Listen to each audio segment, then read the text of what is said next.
Hello guys, good afternoon. Kuhanan natin yung ating rose.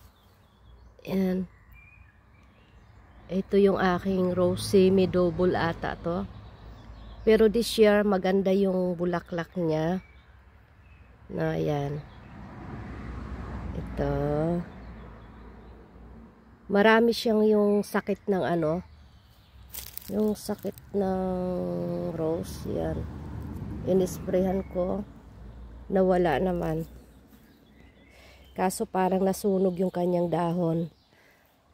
So ito, ipabungkal ko to. Ayan. Itong ano na to. Marami yata to sa Pilipinas. Parang wari ko. Sa ano to yung sa tabi yata ng mga dagat. Parang ganon. May ganito. Ayan.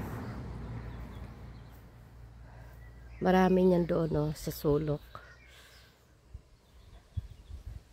Ang ganda rito kasi nagkaroon tayo ng lilim.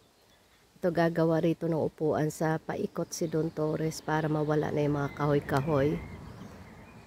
Ayan. Ang sarap dito, malilim. So ito naman yung aking adopted rose. Adopted ko. Ayan, shout out kay Madi. Ayan. Kaya ang gagawin ko, kukuha ako ng similya dito. Kasi yun ang rose kasi pag tumatanda yun may tumutubong ang panibago. Ang nangyayari, yun namamatay yun. So inano ko siya, kinat ko siya ng month ng October. Sabi nila ganoon daw. So normal, ang iba naman March, ganyan. So parang pareho lang naman. Ayan medyo nalanta kasi nga ang dami niyang yung mga kuto, yung aywan ko kung ano yung kulay green. Yan, dami niyan. Yung mga itlog, white flies ata. Ayun may panibago. So ayan. Ito lang. So oti-oti nang gumaganda na naman yun, sumibol uli yung aking mga halaman. Teka, dito. Nakakatamad na Nako. Itong asawa ko kaya minsan bantayan ko yan pagka nagmamawir Yun, buti nga to. Nabuhay. Ayun. Ito yung aking rose sa harap ng bahay. Pinatanggal ko na kasi ang lupa roon marami siyang yung mga langgam na itim, pinamamahayan niya yung mga dahon, kaya ito lang natira saka pinaputol ko na yung mga matatandang ugat. So yun,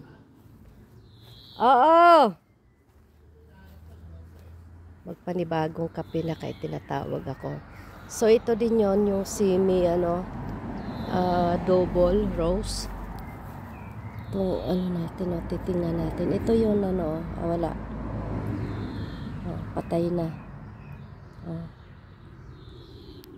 Ayan. Patay na nga ba? Ayan ang sakit talaga ng rose, nakakainis. Ayan. Ito yung bigay sa akin. Yung pinagputulan ko, pinutol ko kasi dahil ayoko nang masyadong mataas ba. Itinusok ko lang din dyan. Yan, parang mayroong dyan, So ito, iilanan ko lang hortensia. Hinahanap ko yung isa. Ito, siguro kasi nga pagka sila, ayun. Buti na ko. Kasi alam ko talaga may tinanim ako rito dalawa tapos ito siya nawala. So kinalkal ko, hinanap ko ito. Awa ng Diyos, may naka-recover namang ito. Pero yung sa iba kong lugar wala na talaga. Kasi nga pag mga nagmamawer sila, napuputol din. Ito puno na nga to kung tutuusin Malaking puno na to Yan Kaso nga namatay sa kakaano. So may nakita ako na matumubo. Ayun. So, yan lang guys. Dito muna tayo sa hilerang ito. Para may pang-upload. Shout out sa lahat. Ang ganda na, pa-summer. Pero, kailangan din natin ng ulan. No, paminsan-minsan. Sige, ano ko na rin. Isama ko na rin. Marami akong mga experiment eh. Naglagay ako dito ng ano. Yan. Ng kalabasa. Pero aywan ko. May 3 sumibol. Pero hindi na siya. Hindi. Ano na yan. Sibol na nung inano ko. Yung doon namatay 2. Kasi yun dito. So. Tapos. Ito nga. Yung aking sitaw-sitawan. Parang Baguio beans ata. Yun o. May umano naman. Pero yung iba. Ito direct lupa to eh. Nilamon ng mga linta. Yung mga linta-lintaan. Ayan. Ayan o. Pero ito parang naka-recover siya. Sa ngayon ha. Pero pag yan ay umulan. Nako, ang dami niyan. Yun ang libangan kong mag-ikot-ikot. Tapos budbura ng asin. Ano na? Ano mabusing? Andito ng aking boss. Oo, ano? Anong nakita mo ron? Ha? Anong nakita doon? Manghay ka sa mga fans mo, bebe. Dali na. Dali na.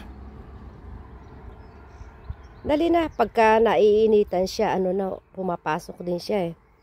No? Dali na, be. So, dito lang muna tayo. Dito lang sa area na to. Putol-putulin natin yung para kuhanan ko na naman yung iba kong doon.